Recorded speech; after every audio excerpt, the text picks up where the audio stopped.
Hello, greetings and salutations, and welcome to another Sunday Theme of the Month stream. I have a very special guest for you today for our third week of exploration. Looking shocked up there. We have Deven Rue with us. Whoop, whoop, whoop, whoop, whoop, whoop, whoop. Deven, how are you doing?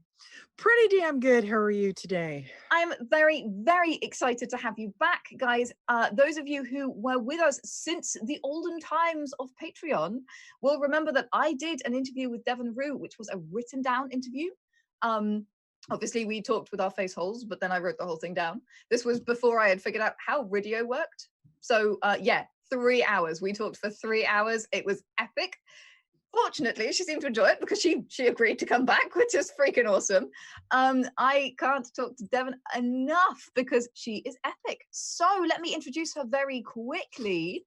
Known for her maps on Critical Role and Godsfall, Deven Rue is a visually impaired US-based cartographer, illustrator, prop maker, and all-round creative genius who has a wonderfully unique approach to creating fantasy maps. You guys, if you are Critical Role fans, will know her already because you will have seen her beautiful work. I happen to know that she has also created maps for people like Ed Greenhorn. In fact, your leather map is in his office, isn't it? Yes, it's in his writing office. I believe he had it up on the wall, but he since has taken it down because he gets too many questions about it. So it's just easier to have it handy, according to Ed.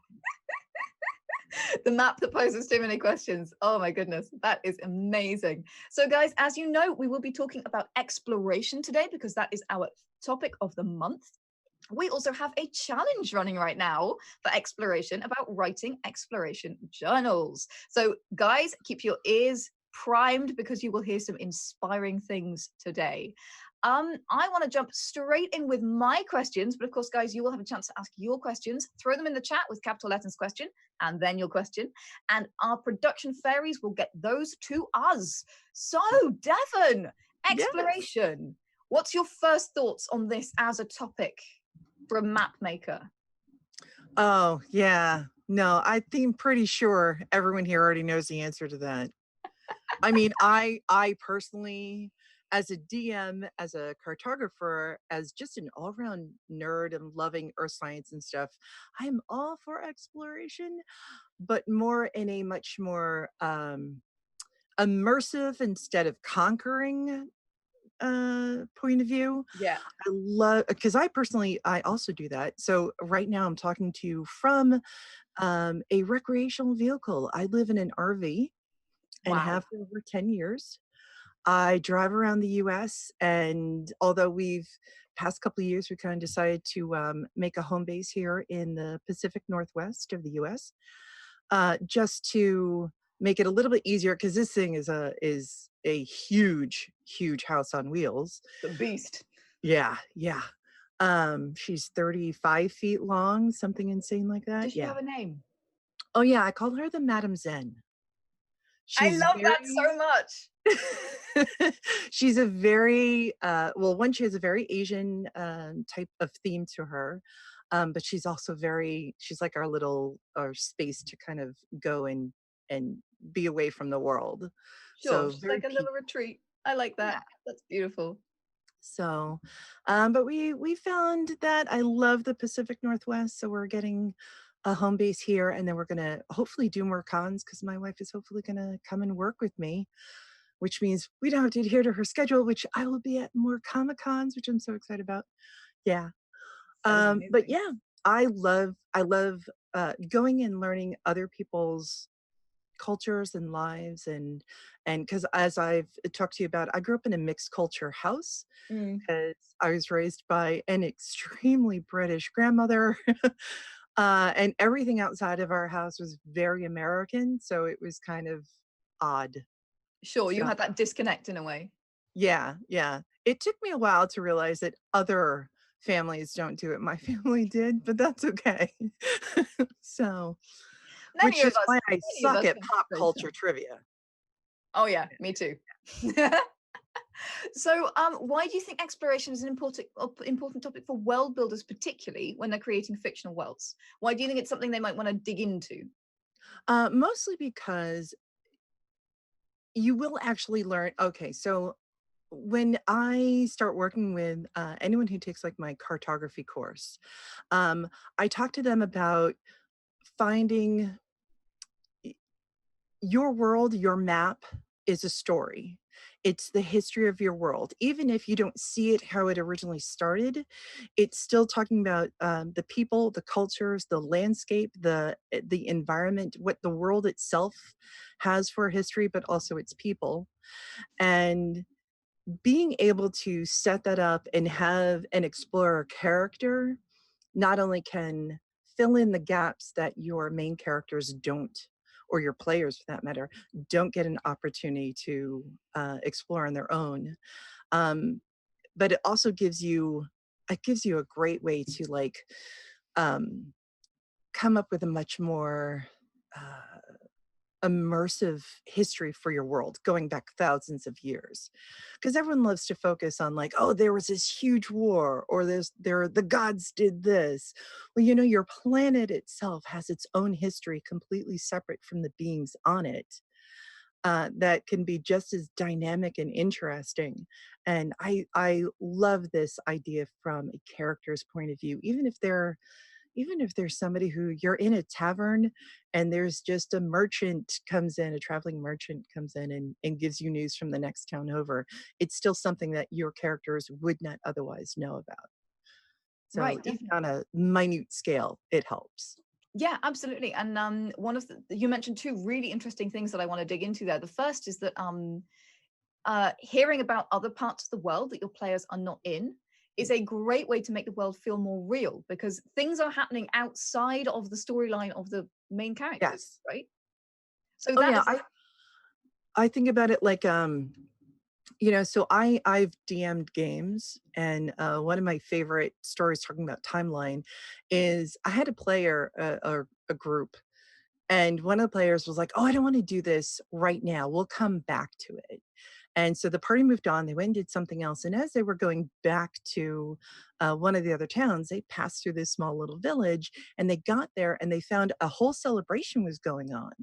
And I'm like, why? And they discovered that the thing that they didn't want to do, another group of adventurers came and did instead. And I had one player that was so angry that they didn't do it that I thought he wasn't going to come back and play. He was just, what do you mean that they came and did, and they got gold and they had a celebration, there was like a little party going on. He's like, well, we could have had that. And I was like, yeah, but you guys chose not to. The world continues without you. And then he came back at the table with a totally different attitude and realized like, wow, this world is going with or without me. This isn't just all about me or us as a party. And every decision after that was very different for him. that is so So cool. That it is was, so cool.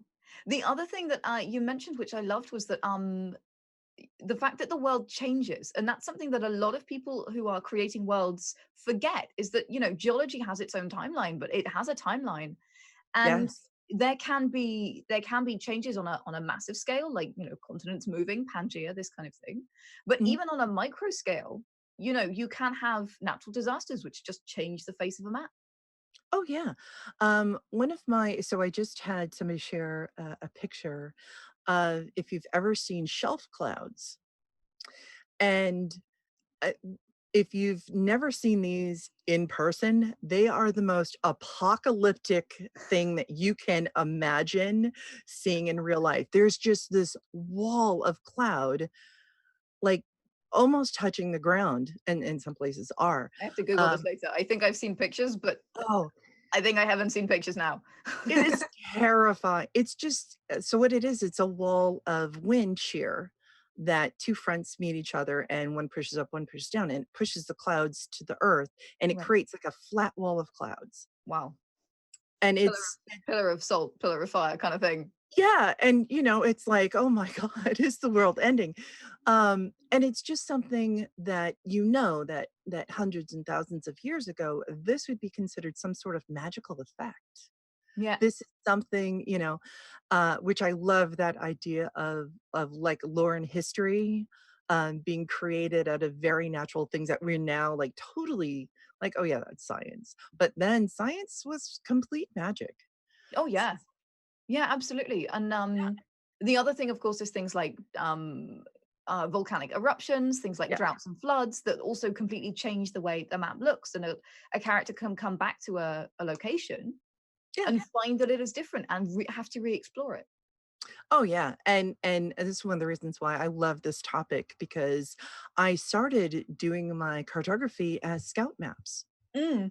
So that's one of the reasons why I make the maps that I currently, or the way that I make them now, why they're ridiculously detailed. Right, because of course, from a first-person perspective, you need that. So Yes. I know that you have a very special approach to map making because we've talked about it before, and it links in beautifully to the theme of exploration because you explore the maps from a first-person perspective, don't you? Yes. So tell us more So about this.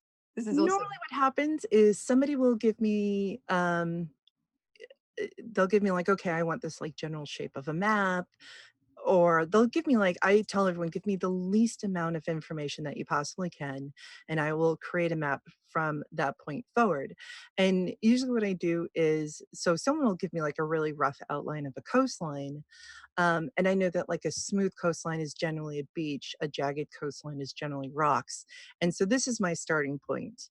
And I explore their world from a first person point of view, where I would literally be walking the landscape, because it starts to, everything that you're starting off on a sandy beach. So you know that the first thing you're going to come to is a line of flat sand.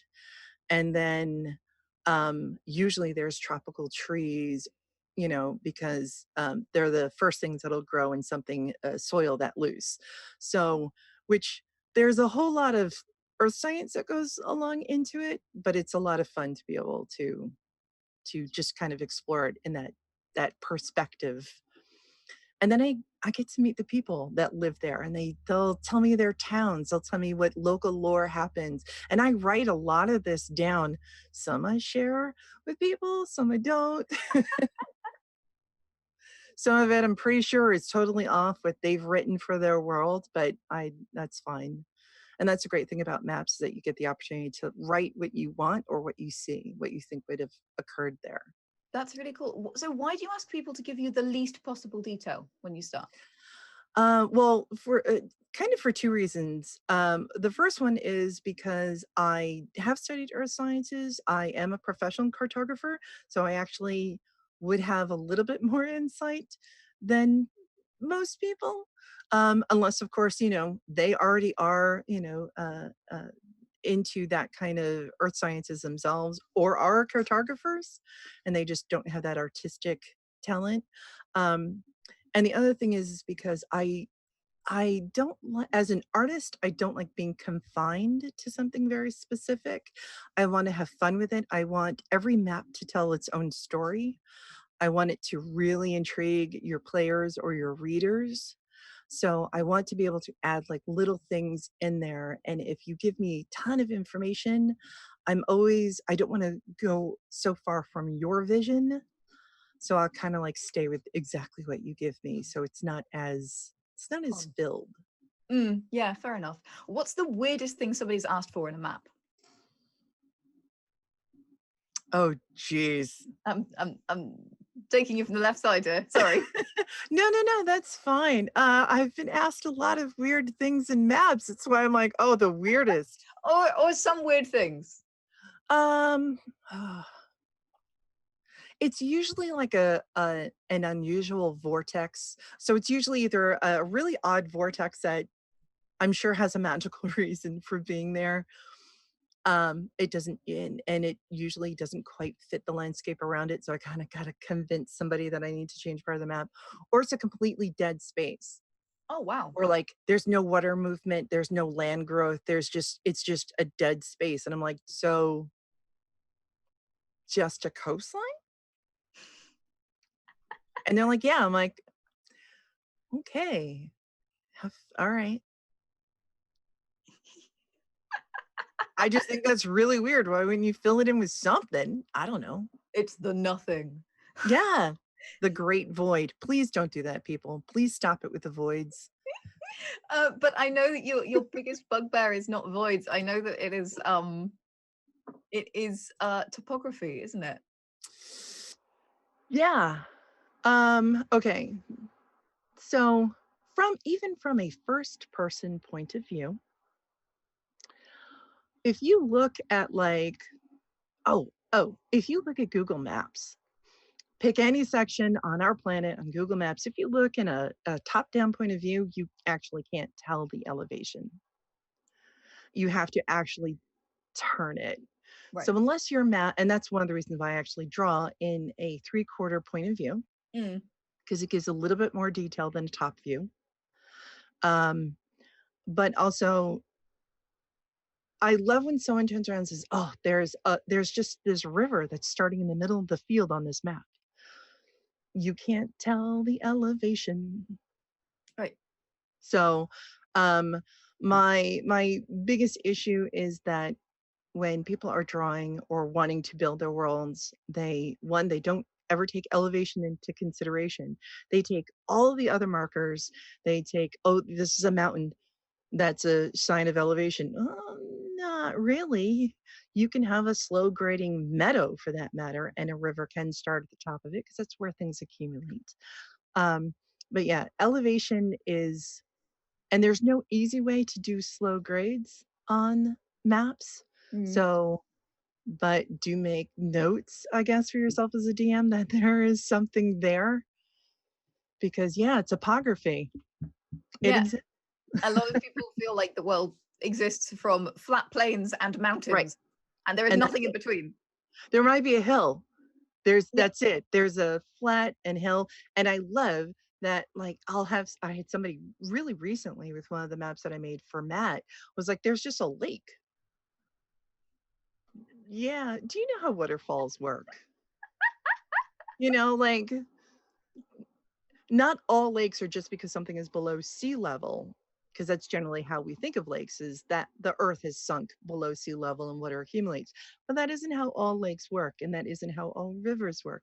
And we have some fantastic real world examples of rivers that look like they start in the middle of nowhere, or we have underground water supplies to rivers and lakes. And it's a topic that I actually go over a lot. And I hate when people try to correct fantasy maps to fit it because you can't tell the topography. You can't. And also because everything that we do as a species affects our planet, Right. locally and globally. And if our industry is having this much of an impact on our planet, you can imagine what a bunch of people who are capable of doing firebolts and a lightning from their fingertips would constantly be affecting the environment, the plants, the animals. So magic would have some kind of effect ecologically as well. So that would totally change the way a planet would work, the animals, so you really can't correct fantasy maps with our real world examples. It doesn't work. Right. I mean, even stuff like create water, which is a cantrip, is Right. like, we'll change the water table. It's gotta happen, right? If Druids. people are doing this. Yeah. Druids walking around, changing earth, changing terrain. Yeah. Yeah, absolutely. Yeah. Absolutely. And that would create really crazy things. Yeah. Much less the energy it probably takes to do it. Right. What if they Exactly. create energy fields every time that they produce magic? Could be magnetic. We don't know.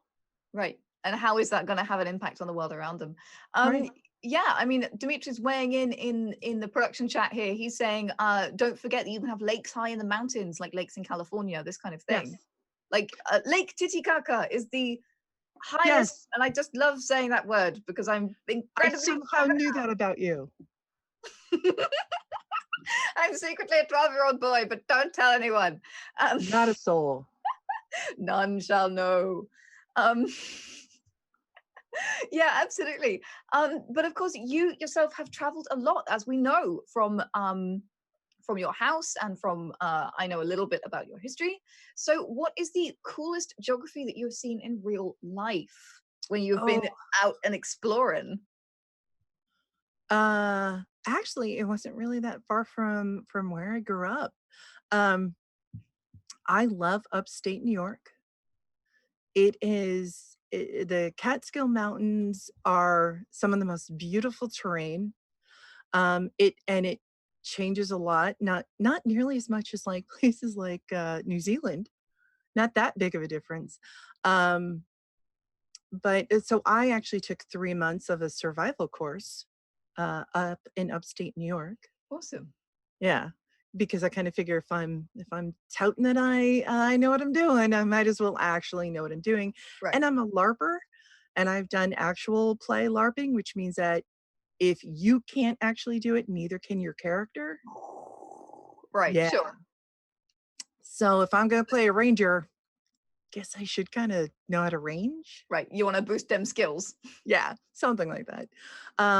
But I spent like 3 months over the summer in the Catskills, and it was just there's like an endless amount of like little hidden areas of like little tiny waterfalls that cascade down a mountain, and just completely serene areas.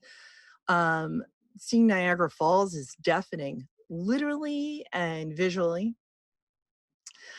um oh god, I like there's so many to name. I've seen the Painted Desert, I've seen the Salt Flats, I've seen, and they're all amazing in their own very unique ways. The Grand Canyon is very awe-inspiring, both at the bottom and at the top for that matter. Don't ride a donkey down, it hurts. Good advice. Okay. Or Yeah. bring a cushion, I guess. No, they kind of give you like this cushiony blanket that goes on it. And I was like, can I just walk? Because this thing is just not comfortable. So,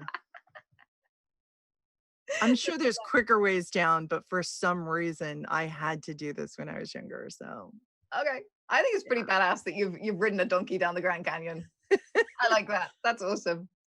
it happened on the Brady Bunch. And for some reason I had it set in my head that I should do this. And so I did. I've also seen the world's biggest ball of twine. Okay. Cool. Yeah, for some reason, and the world's largest frying pan that makes the world's biggest pancakes or something like that. I forgot how that goes. Okay, that's cool. Um, that's really interesting though, because it's brought up, man-made objects, Yeah. which is again something people often forget about when they're making maps. Like, don't forget landmarks that Right? people make. Easter Island statues, that kind of thing. Colossus. Oh yeah. One of my favorite is there's a trail that goes along. Well, actually, there's one here also in Oregon. I haven't walked this one, so I don't actually know. But there's if you go along a lot of reservations, you actually get to see a lot of Native American landmarks. Like, they carved living trees, and you can see part of the places where the bark tries to grow back because it's not like a dead tree that they cut down or made. They carved into it. Um, but if you read a lot of the earlier stories about exploring the North America, Right. um, they talked about terrifying sights. They made statues, they made masks this, twice the size of a man, that, Wow. that's like 5 to 6 feet wide. Um, just, and they were markers that you could see. There's and by the way, which I love also these things, add shapes into your mountains, into your tree lines that look like something your people would identify as a god. There is Indian Head Mountain in the Northeast that looks like the profile of a Native American, and it's clearly that too, which is neat. And it's not carved, it's just a natural formation. And I think those are just so neat because they present their own opportunity for doing lore and magic. And a shaman that, you know, what did he do to become immortalized by a mountain? Right, exactly. There's lore there. There's lore coming Yeah, out of, Indian mountain man's ears. exactly. Yeah, that is so cool, and I love that. Demetrius and I made out of air dry clay a Catan set. So we made our own set of the board game Catan, And we did exactly this. So we put a spirit tree in the forest. So we put a dragon in one of the mountains. So it's clearly a dragon, but it's solidified into a mountain, basically. And do you know what? When we played Catan, all of a sudden there was lore. There was like there was a game beneath the game, and it made it such a sort of wondrous experience. Right. And don't forget that as time goes on, this stuff becomes buried. I don't care if your world is only a few hundred years old of having humans on it, you're still going to find something from a couple hundred years ago if you just dig, obviously not even that deep. Right, exactly. I mean, if I dig in my garden here, I find 18th century pottery, for Right. example. I mean, that is how history works. Yes. So as you're exploring, don't forget that there's more than just what's on the surface for your players to explore. Yeah, absolutely. Daughter of an archaeologist here. Yeah. See? I'm sold. And I love doing that. I love sending players on a very unexpected I hate saying quest, but I guess so. Right. To do something completely non D&D. I'm gonna go. Oh yeah. Like on an archaeological dig? What do you mean? Yeah. So archaeology, that kind of stuff. That's awesome. That's really awesome. One of the things that you brought up actually is traveling by donkey, which I thought was super fascinating. Because the mode of travel, like if you travel in an airplane, you see the world in a different way than if you travel by donkey, right? Yes. So, oh yeah. I mean, that's one of the reasons why I live in an RV, because I have had so many people like, oh, we'll fly you to, wherever, or why don't you just take a flight over? I'm like, are you kidding? I love to drive. I mean, my first drive across country by myself is where I got to see, I was 18 and by myself, why not? And I saw a sign for the world's biggest ball of twine, which I was like, this has got to be a joke. right. This can't be real. And so I followed the road signs to the biggest ball of twine, which I kept thinking like, I'm going to be murdered because I am following these signs to the world's biggest ball of twine. But it really is there. It was in a barn on a haystack. They were completely serious about it. And apparently there's competition from someone else who also has an exceedingly large ball of twine. I've just heard from production chat that it is in Minnesota right now, the biggest ball of twine. So it's that one. That's the one. Is it Minnesota? Or I think there's one in Tennessee, because there's two competing. And it was one of the first ones I saw. So I don't think I was in Minnesota before I was in Tennessee. Oh, then the Tennessee one was bigger at that point. That's completely possible. Yeah. I mean, I'm sure they're adding twine or desperately lighting up their balls. Oh God, he got an inch. Move this thing. Yeah. And they move it by crane and it can't be wet. And I'm like, oh my God, what on earth possessed you to want to do this? Right, exactly. But can you imagine if the biggest ball of twine got moldy? How disgusting that would be. Right. I'm sure it is. It's got to be full of mushrooms. Yeah. Well, hey, if you can't keep winning the ball of twine contest, maybe you've got your own category. That's what they call multi-classing. All right. On that cheerful note, guys, we are going to cut for a very quick break. Just before we go for a break, I would like to remind you that the raffle is starting. Guys, we are raffling off a copy of Mega Hack from Absolute Tabletop. Gavin, you can get into this if you'd like to as well. This is a PDF of Mega Hack. It is a fun, fast-paced robot game. It's like Transformers meets Pacific Rim. It's super epic, and we have a copy for you. So if you want to get in on that, make sure you write capital letter. Try it again. Titicaca. Make sure you write !raffle in the chat for a chance to win, and let that raffle raptor roar.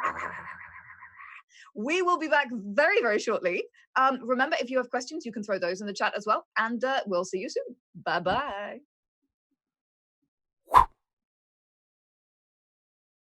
And we are back. Guys, I hope you've been having fun. I've been bending Deven's ear. We've been chatting away. It's been awesome. And I hope that you guys have been getting in your raffle requests. That's exclamation point raffle. I hope you've been getting in your questions. That's capital letters question. Remember, guys, today, one time only, I am opening up the questions. So it's not only questions about exploration, it is questions about, you know, Deven's artistry as well. And, well, she said it, anything. Anything. Anything. Ostrich socks. I don't have any. I've never thought about buying any. I sent you socks though. You did, and they were beautiful. I posted them on Twitter. They were gorgeous. I have map socks, people. I have map socks from Deven. And they're so ridiculously warm. They're so cozy. They are just the coziest. I love them. Oh, they're amazing. So let's talk about exploration in maps. One of the trickiest things, I think, is maintaining a sense of wonder in RPG campaigns and novels, and that's often why exploration is used in the first place, because it creates the sense of the unknown. It's a revelation. It is the sense of wonder and the sense of wondrous things. So how do you create a sense of wonder in maps when the exploring bit has kind of already been done, so to speak? Like, you've literally mapped out the space. So what I love to do, if you crawl across any of the maps I made, you will find a lot of hidden things, such as like I put random X's in places. I put what looks like a hole. I don't know. You have to go look to find out. Is always my favorite answer. You know, I'll constantly get, well, what is that? I don't know. You have to go there to find out. There's only one possible way, which is also a great thing that a DM can use when they have no idea that that was on the map and their players found it first. I tell all the DMs, I'm like, please just scour the map first, or your players are going to find whatever it is you miss, and they do every time. And so, yeah, and please try and make sure that it's at least a couple of, days away, so maybe you can get in like another session and plenty of time to prep what might be there. So yeah, that's awesome. I like, and I love to add things that you can't quite tell what they are. So I add a lot of runes that kind of look like rubble, kind of don't. It just, as long as it's a different shape than the surrounding area, it's enough to make you pause and like, well, what is that? Only one way to find out. Get on that donkey. Chop. Don't chop up the donkey. No. Well, if you're hungry, you got nothing else, maybe. Meat is meat. I guess so. I'm just about to play a campaign with a shark race who is very much meat is meat. We did our session 0, and I think he's going to eat me. I'm pretty sure he's going to eat me before the campaign is out. So I shall remember to pack donkeys. Is kind of all I'm saying. All that matters is that you can run faster than they can. Right, totally. And longer. Make sure you got a really good endurance. Cardio. I'm going to die in the zombie apocalypse. I better outsmart them and not outrun them. So, as a DM, how do you introduce? Because I know you've done a lot of DMing and a lot of playing. Like, RPG was your gateway drug to maps, wasn't it? Yes. So, how do you use this sort of sense of wonder exploration within your own campaigns and within your own RPG games as well? A well-drawn map makes the players want to explore anyhow. Like, there's very little prompting going on. I will have a lot of DMs like, oh, I want to just section off part of the map and just show them that little bit. And that is fine if you kind of want them to remain in a particular area. But the moment that you show them any new part, they're going to want to go there if there's something intriguing enough. And that's one of the reasons why a functional map is fun, but an artistic map creates a huge sense of like, what is over there? Plus it also helps kind of inspire DMs to kind of come up with their own lore. And what I love is, so I have numerous writers that will like, okay, once I got your map, I spent like the next week just nothing but writing the history and everything for it of a world I didn't really like. I thought I had fleshed out before, but Yeah. clearly had not. So Sure. So a map can be an exploratory tool for the DM, for the creator as well, as well yes. as for the players. Oh yeah. I absolutely love hearing that, by the way. My favorite thing in the world is to hear that somebody's like, I got your map, and I wouldn't even show it to the players because I wanted to spend, I wanted to write everything for it. So I was like, all right, okay, I think, that's why when I got to see my map being presented, because I never get to see it other than to my own players. Right. But when I got to see it on Critical Role, I was like, oh, I get player reaction. Yes. I'm over the moon every time that Matt gives them one of my maps because I'm like, yeah. So, That is especially the badass. last one with Travis, like arterial spray. I was like, yes. Yeah, I saw that on Twitter. I laughed out loud when I read that. It was hilarious. Great. I could just So keep it up. I'd love to say that you've just given us a great little GM tip there as well, a great little nugget, which is showing your players the scope by showing them a map is actually a great way to show them where you want to explore. Yep. You can, so, and it's one of the reasons why I really wanted to go into doing digital versions of my maps because I get to, make huge worlds that you can download a map and just like use in smaller sections. Right. You can So, manipulate it more easily. right. And then this way, if you want to kind of keep them in a particular area for right now, because that's all you have written, or, or for whatever reason, or if you're like, okay, this is getting kind of stale, let's show them a little bit more of another area, a little teaser, enough that they're like, oh, what is that? Only one way to find out. So yeah, I love doing that, especially when if a storyline becomes stale, give them another piece that they're going to want to explore. Yeah. Yeah. Awesome. Can you tell us a little bit more about Courtrium? Now, that is your own world. I Yes. think I'm pronouncing it wrong. Courtrium. Courtrium. Awesome. So I want to hear about exploration in Courtrium, and particularly things like frontier places, that kind of these places that kind of beg for it. They beg for exploration. Oh God. So so Courtrium actually started, so I have 4 other friends that I'm really close with that are DMs. And we were Courtrium started as every time that we work with a new group, because we DM for more than just our friends. Every time that we work with a new group, we kind of like, you kind of fall into like the same exact things over and over again.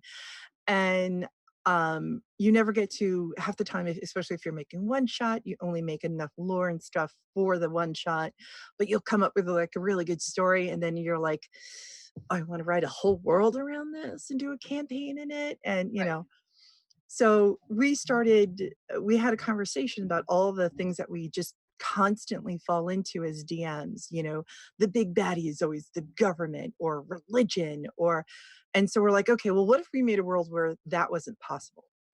Where like government wasn't based on a bunch of elected people that were out to screw the people and get money. What if we made it that the only way you could be elected is if you could provide for the people? Huh. So Courtrium started with that idea. Like titles aren't granted because you're born into a family. They're granted by the more good deeds that you do. And so you could genuinely be a nobleman and you will get land and property, and uh, well, property being more than just land, and gold and everything else to help, with the more good deeds you do for the people. And then we got rid of, not rid of religion, but we got rid of the infamous trope of religion being the root of wars and everything else, Right. because Big bad organized religion. Yeah. right. And as well as inadvertently got rid of racism as being a huge issue, because um, because the people of Courtrium get reincarnated, or they believe, as far as any of us know, Right. the gods of Courtrium have direct influence on the world. They actually are the world itself. So Courtrium means earth god. Ah. That's why their planet is called Courtrium. When earth god is angry, it shakes, it erupts. There's a god of wind, there's a god of water. They have children, which is the moon and the sun, and they have their own mythology. I did create what is perceived as a quote unquote bad god because she was shunned. Just because I loved a particular Native American lore about the birth of shadows. I feel really bad saying it because now I don't remember the people that had the lore now. I'll look it up and link it. But I love the idea of the birth of shadows. So we just kind of like created this world. And then I was like, well, you know, if it's a world that's based specifically where the gods are the elements itself, I wanted to really explore it on a very different level. So I tried to make it as diverse as I could as far as the map is concerned. Awesome. And that's the main map that you see on my page on World Anvil. And then I'm hoping if I ever have time, I know, right? I want to go back in and just draw the kingdoms and stuff and really expand on all the details that I've got in the lore and everything else that's sitting on my computer in like it's either that or I need an editor and maybe they can make sense of it and put it on World Anvil, and then it'll definitely get up because if I have to edit it, this is going to be a while. Right, sure. But I absolutely love it, and I'm also get to work with my patrons because they get to make NPCs. Because the great thing is like we don't have to worry about. There's all sorts of races and everything else because I wanted to make it as diverse of a world as I could because they have very distinct cultures in every kingdom, including extremely religious and those that believe only in the old ways, which I don't know how much older they can get, but all right. And some of it I have yet to explore because I haven't made the maps for them and I love to do it bit by bit. So yeah. So I'm having a furious note from Dimitri here that did you know that as of the end of next week your heroes will be able to make player characters which can be living people in your world. that's pretty cool. So I know that you haven't had much of a chance to look at heroes yet, but it's basically a social experience and a campaign manager. So nice. your heroes become living people who have like microblog streams. So a stream kind of like Facebook, kind of like Twitter. They can talk to each other. They can comment. They can make updates. They can write journals. All of this stuff. We will soon have a mechanism whereby you can submit fan art for people. So nice. if I make a picture of the Mistress of Maps, I can submit it to you for your acceptance, and then that can go in your profile and this kind of thing. I would never because I can only draw stick figures, but I can draw you a stick figure tiefling, Mistress of Maps. I'd be happy with a stick figure. So it'll be like horns, a little bobbly head, and then some sticks, because that's all I can do. But I am very, very not talented with approved. All right, guys, stay tuned for my stick Mistress of Maps. Everyone hold her to it. All right, you do it. Any excuse to talk to you more. Yep. But just before we jump to audience questions, where can we find out more about your work and where can we support you? I am all over the internet as Deven, Deven Rue. Twitter's the same thing. Instagram's Deven Rue. Facebook, I think, is Deven Elise because they would not let me put my last name in. Oh well. And of course, Patreon is the best way. You get to be a part of my Discord. You get to learn cartography from me. And hopefully very soon, I'm going to start opening up a small portion of people that will actually be able to work one-on-one with me, and I'll help them create their maps. Ooh, holy crap. So if people want to learn how to map like Deven Rue, they will be able to join your Patreon to get access to your courses. And soon they might be able to have one-on-ones with you. Yes. With Amazing. any luck. Holy crap. Yeah. Think of the And map. all of it you get to learn at your own pace. It's videos, it's articles, it goes into earth sciences, and it also shows you how I draw them, Photoshop and traditionally on paper. So you get both. And I am now going into painting them in Photoshop because I've already showed you how I do them with Copic markers. That's really badass. That is so awesome. So guys, if you would like to learn that kind of information, you can check out Deven's Patreon. I know that our production fairies will be throwing those links into the chat, so you can click them right now and go and explore. We had an illustration done by Deven. It was our first merch piece, actually. It's a stunning heraldic shield for World Anvil, and it was just so beautiful. You guys know her maps already, I'm sure. They really are absolutely extraordinary, and I know that your patrons get access to some of your maps as well, don't they? Well, all my maps are available. The black and white versions are all available for free, as long as they're not commercially, like I unfortunately can't give you the Critical Role maps for free. Right, of course. Or I can't give them to you at all for that matter, because I don't own them. Right, because it's somebody else's IP. Yeah. But black and whites are able to be downloaded for free. You can buy posters on my website, and patrons can get the colored versions. Awesome. They are only available on my Patreon. And you can download them. You can use them for your campaigns, all your personal use. You can even use them if you want to do something up on the DMs guide. DMs. Blah. It's okay. Guild guide. Which one, Titicaca? DMs Titicaca. If you want to put something up on there and use one of my apps, you're free too. Boom. There we go. Yeah. I would also like to mention that Deven Rue Patreon members get a discount for World Anvil.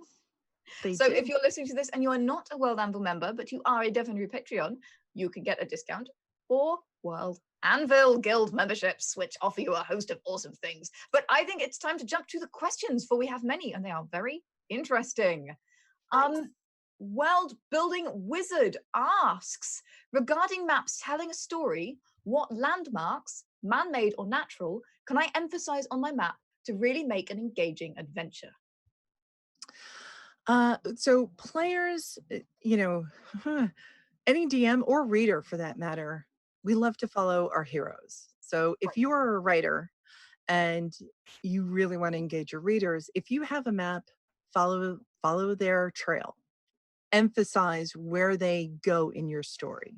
Right. It's tremendous. But if you're a DM and you want to do something similar, I highly recommend putting anything in there where previous heroes of that world went. Give them landmarks where, like following the adventures of Hercules, he went to all of these different areas. And if you made a map of them, you get to see the trail of where he went and where he conquered various different monsters. You can do the same for your characters. I also recommend doing that for your players after they've gone to a place, because there's nothing more awesome than having your exploration being noted on a map where you can actually like, oh, we did this. This is where we killed the orcs. Oh, this is where we met, whatever. Like you get, it's a lot of fun as a player. Right, so. To become canon, to see it immortalized. Yes. But to icons that I would put on your map, oh man, there's a very long list. Anything that you think, depends on your story too. Oh wow. Right, I was gonna say it. You can use that to tone your story, honestly. If you're making a dark secret, like a story of mystery and intrigue, you can use something like a mysterious obelisk that nobody knows what it is. Yeah. Oh, my favorite to use is I like to not put man-made things in there, simply because if we want to change the way something looks last minute, we kind of can. Right. I love to put nice, big, huge, jagged looking slates of rock just sticking at odd angles out of the ground. Wow. And casting tons of shadow and really twisted looking trees in that area. Put a nice big tree. Put a dead forest is another thing. I love to put those in the middle of a normal forest. Oh, wow. Yeah. Nice. Put something there that just all of a sudden breaks the way the topography is already going. So if you see a dead forest in the middle of a big lush forest, you're gonna be like, well, what happened there? You know, put a crater in the middle of nowhere. Right. Or in the middle of everywhere, you know. Yeah, you can like I said, anything that suddenly breaks the feel of the map will be a place of intrigue. Interesting. That is a really, really awesome piece of advice. So Emperor Charles II asks, how Good much name. time, good name, right? How much time do you usually spend on a map commission, say for something like the Dwendalian Empire map from Critical Role? Okay, so the maps I make for Critical Role are usually a time crunch Right. Okay. because we're doing it as the players, like, okay, we're going to Jorhas. Okay, all right. And then I literally just will like message Matt and go, so Jorhas? He's like, yep. Most of my maps take anywhere from 2 to 6 weeks to create. Sure. The more detailed, obviously, the longer it takes. Average map so is probably about a month. But I kind of have to cram it in enough that hopefully the players don't leave your house while I'm making the map of it. Right. So we can give the map. Otherwise, I'm racing to do it just to have Matt have to hold on to it. Right. So. Right. So those are special ones, and generally, yeah. And plus his take a little bit longer. So normally to make, his are prop maps, which Right. I love to make. And normally I draw out the entire world and then transfer that over to a prop map. So I'm actually drawing the map technically almost 4 times to make a prop map. Yeah. Holy crap. With his, I kind of have to do like a really, really rough outline, get that approved. And thankfully enough, he knows my style enough to know that this is what it'll look like. And then that gets transferred to the map. And that's actually drawn twice because it gets traced and then it gets inked.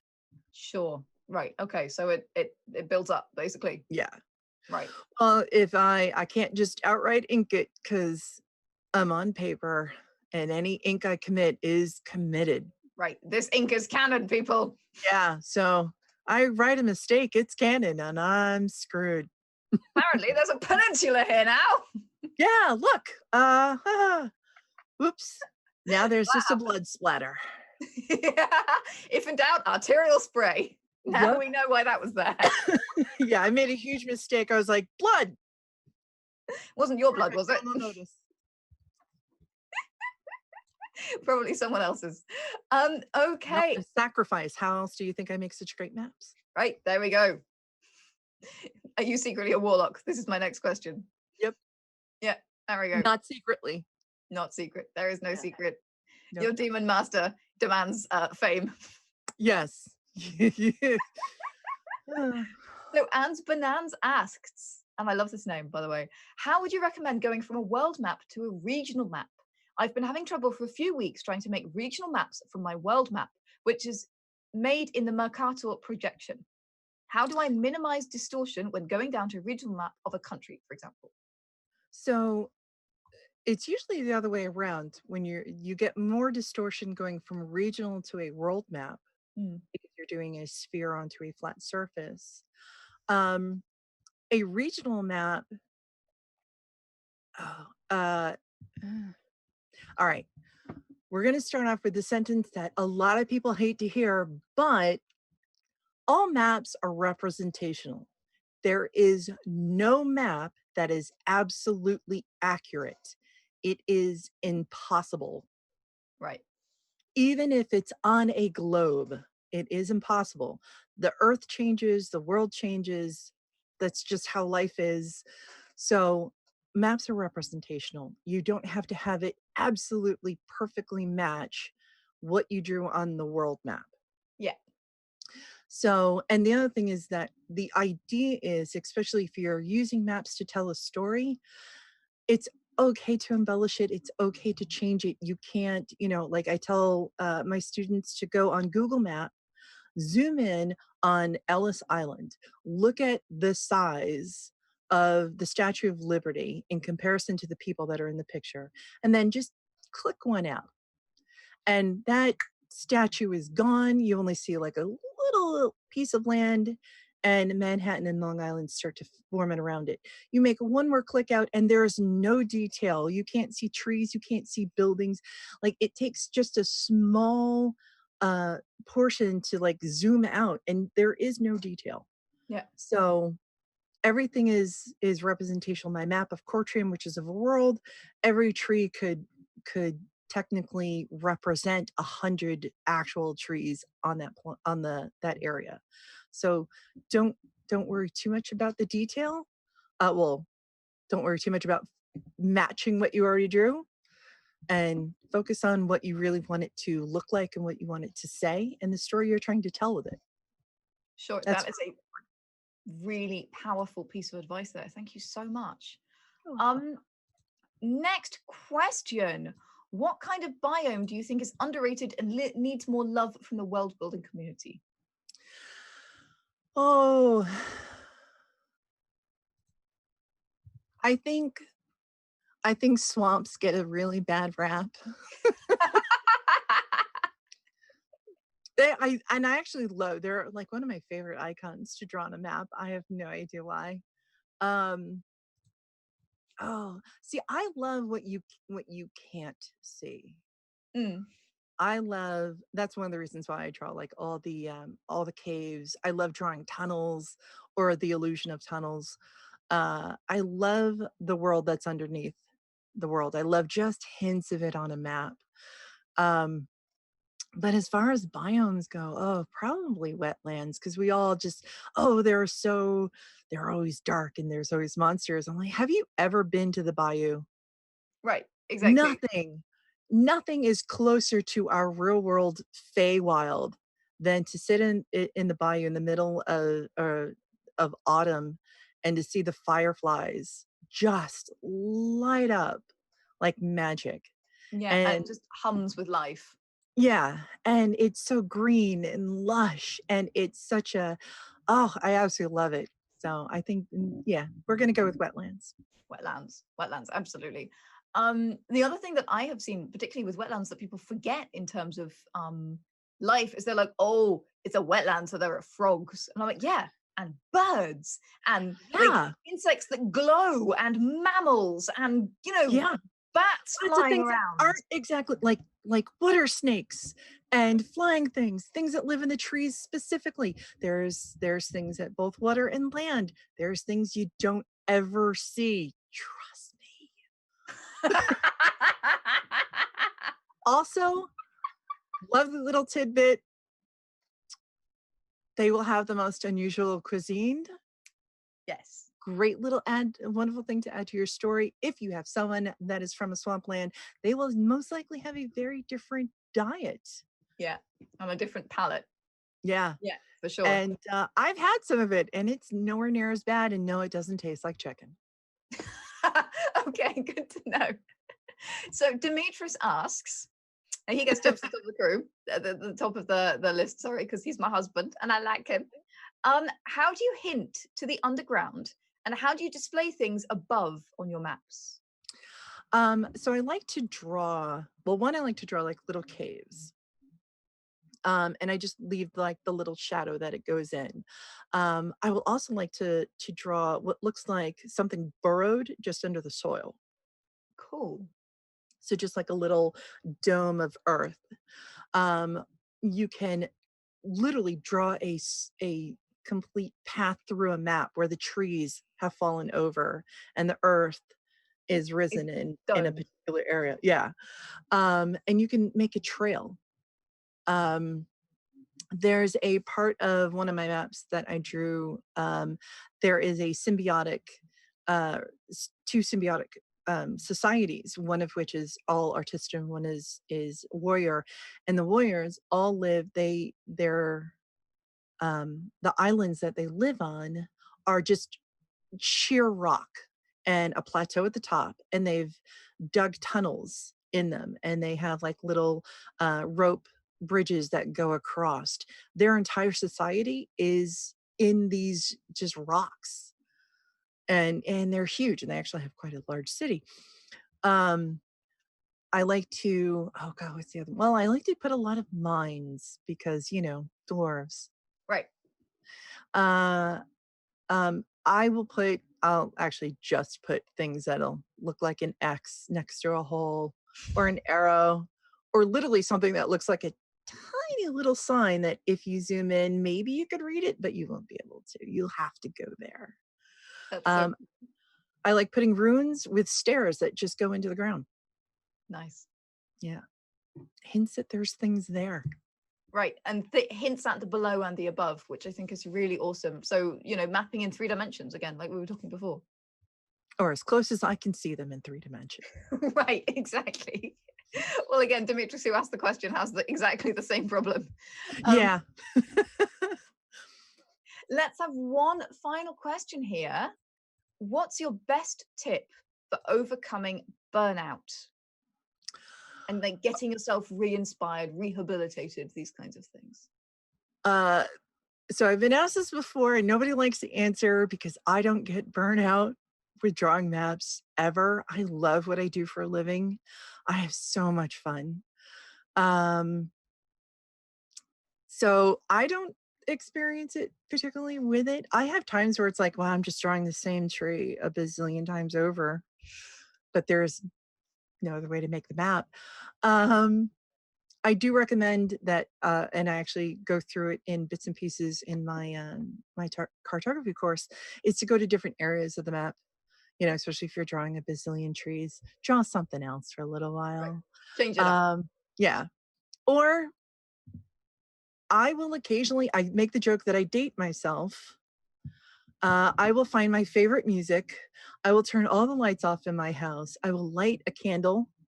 I will listen to ambient sounds and I will just sit there and start typing out whatever comes to mind, even if it's complete gibberish.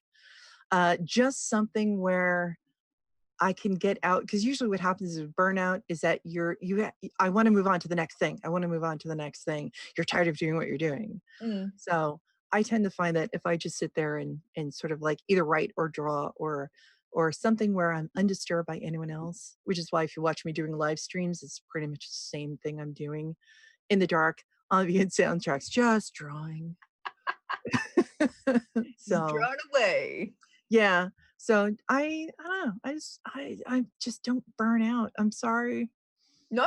I mean, you're giving honest answers, which is all we can ask for, Mediating Architect asks, do you prefer making maps digitally or by hand, and why? They're the same exact thing. I still have to draw in order to make them digitally. I make the joke now, I draw with a hot dog. So this is a regular pen in there, not a regular pen. It's the pen that you use for digital drawing, but because they're not as large as I'd like them to be, and then it just needed googly eyes because everything needs googly eyes. Yeah. So I draw with a hot dog. But I still have to draw it the same way. I don't know if other cartographers, well, I'm sure that they do because they get to design how they do it. I'm sure that they all do it differently, but I don't. It's just literally the only difference is that it's not physical paper that I'm drawing on; it's digital paper. I do that one because I love the process that I've developed over the years to create maps, and the only thing that I can honestly say is better is that when I don't feel like I'm wasting paper if I fuck up. Right. Or I'm not killing trees because I'm going through so much paper, and I get to add tons and tons of more detail because I get to zoom in super close. Sure. But yeah, I in that regards, I love digital far more, but the process is exactly the same as far as I still have to do everything by hand.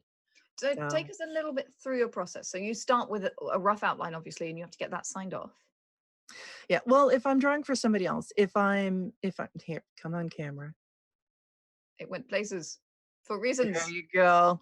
And she's back. Oh, no, oh, fuck it. Anyhow, I'm fuzzy anyhow. So brained.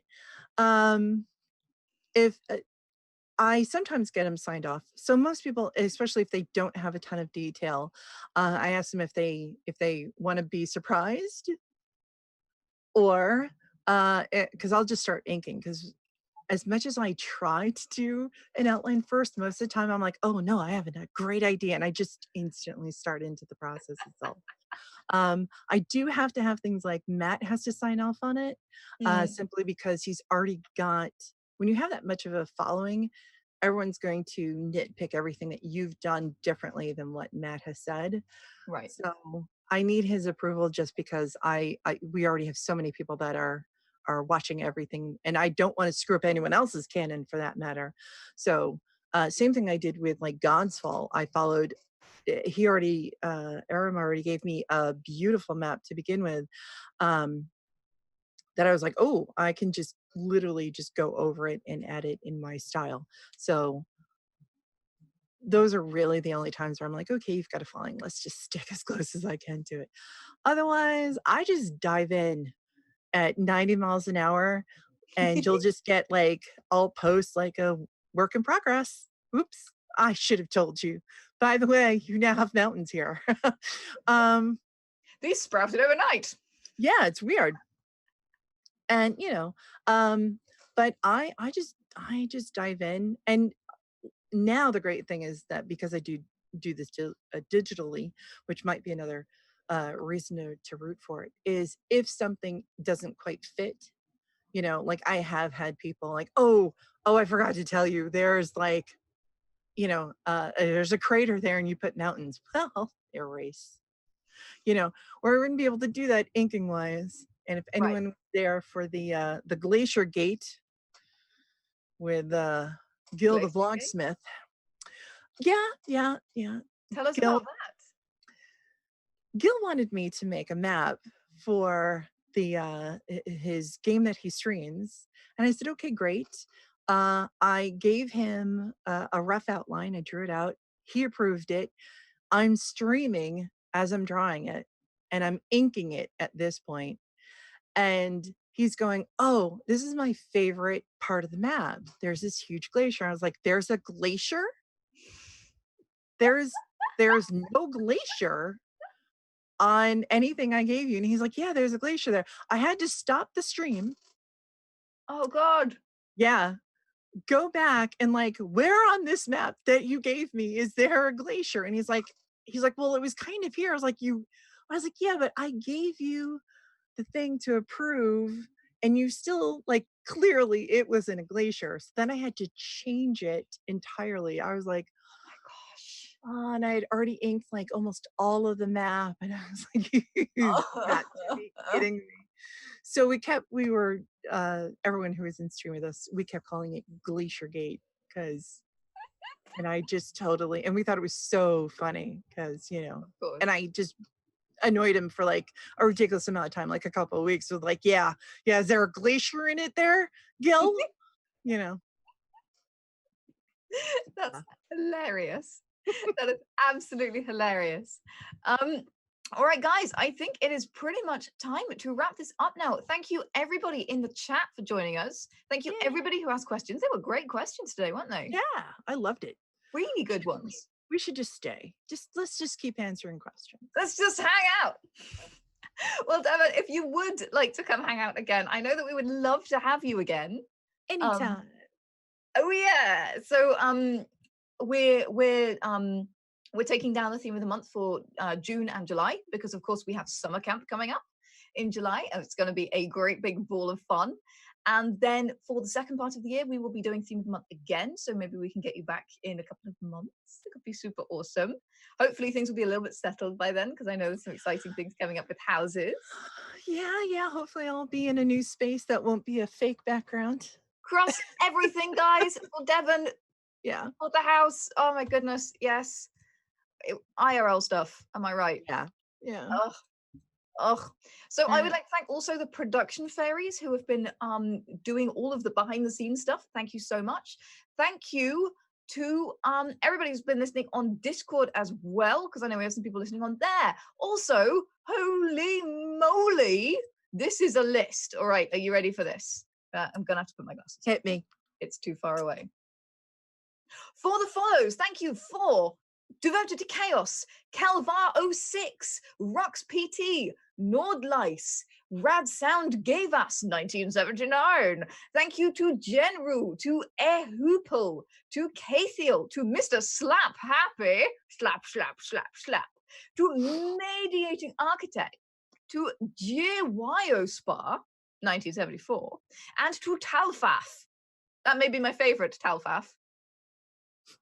Really? Not the slapping one? No. Did you know Everyone who follows, give her the most complex names to say. Always, always. Titicaca. Titicaca. It's going to be a reset word now. Yeah, yeah, absolutely. I'm going to go through and take it all out in the YouTube video. They'll be like, this is not suitable. You can't put this up. Bad, bad, bad. It's just a name of a place. Right, exactly. Well, I will tell you, since it's just us two here, obviously, that I put in our podcast to iTunes and it was repeatedly refused. And I think it was refused because we were talking about social dynamics in world building. So we were talking about things like societies and cultures and how families are built and things like the incest taboo. And I think that the iTunes algorithm heard incest and was like, no. And I was like, no, no, no, no. This is a genuine academic discussion with a genuine academic. Yeah, iTunes doesn't like anything I've done, apparently. Really? Okay, so you've heard this problem as well. Yeah, they don't like me. I curse too much. I say things apparently they don't like. It's part of world building. There's no way to avoid some of it. Right, exactly. I got terribly sidetracked here. For the bits, I would like to thank Basic Dragon, More Basic Dragon, Extra Basic Dragon, and also Millidaman. And for the subs, thank you to Lazarus Basic Dragon for gifting 5 subs to the community. Thank you to Delian for gifting 5 subs to the community. Holy crap, things are going down. Thank you to Aegon TV and to World Building Wizard for the hosts. And I think there was a raffle happening. I haven't heard anything more from that from my production team. So, I won. You won the raffle? I did. Congratulations. No, I didn't. I was so excited. I know, and you believe me, it's great. I'm sorry. I was like, I want to send you beautiful things. Right here, just send me. You know what? You can just send me stuff. Send you beautiful things. I can just do that. Yeah. I would like to remind everyone that we still have a raffle going for the last couple of hours of the Dungeons and Randomness Kickstarter. So that's running on Twitter right now. If you would like to check that out, if you would like to win the setting book for Theria, and make sure that you follow us, follow them, and retweet with hashtag #WeAreTheria, and we will find a winner once their Kickstarter is closed. And if you have not backed them yet, go and check them out because they are super awesome. They have an amazing world. They are good people, and it's great to see them succeed. And they're already funded, so it's a dead cert. And Janet said so. I think we are like, oh, Ondo won. Congratulations, Ondo. Yeah. We are going on a raid. We are raiding the man who made this map. Kaora, the great and wonderful. I know, he's a very dear friend of both of ours. In fact, next Saturday, I am going live for the first of 12 sessions of a Wizards of the Coast commission stream, which I'm so excited about, Ghosts of Saltmarsh. Nice. I'm finally allowed to announce this now. I'm playing a mermaid with legs. I got fish legs. Ex-Marine Paladin mermaid. It's like Gawain and the Green Knight meets Han Solo meets Ariel the Little Mermaid. It's gonna be fun. I've got armor that links. I'm gonna have to see this. It's gonna be awesome. And Kaora is playing a sea cobalt. He's absolutely freaking hilarious. This is gonna be great. We have a shark that tries to eat people. Our captain is a maniac. And we have a sea elf who just keeps putting kelp on everything. Gotta decorate it. Yeah, exactly. So our ship is just like got kelp hanging off various parts of it. You get hungry, you have something to eat. Right, exactly. And since Shark Khan tries to eat everything, this is definitely a bonus. Yeah, there you go. So that should be hilarious. Anyway, so Kaora and I will be going live next week on WotC, and we're going to go visit him right now. So guys, our raid shout is Light Up the Forge. Shout that out when you get in there to let him know that we sent you. And have a very beautiful Sunday, and good luck to everyone for the Exploration Challenge. Oh yeah. Demetrius has just brought it to my attention that I have not yet thanked Deven. Oh, well, you don't have to. I had you in my list, and then I was so discombobulated by all of those follower names. That's fine. Deven, thank you so very much for taking time out of your incredibly, incredibly busy, hectic life to come chat to us. Anytime. I absolutely love coming and talk to you. It is always a pleasure, and we're so grateful that you could find the time to come speak to us. So thank you so much. And guys, she's already agreed to come back, so hopefully we'll get her again. And I said it on, in front of all of you. So, and she said it live in front of 700 people, so it's gonna happen. Oh yeah. Oh geez. Well, don't at me, people. All right, guys, go follow Deven. Go check out her Patreon, and I will see you very, very soon. All right, guys, have a beautiful evening. Now grab your hammer and go World Build.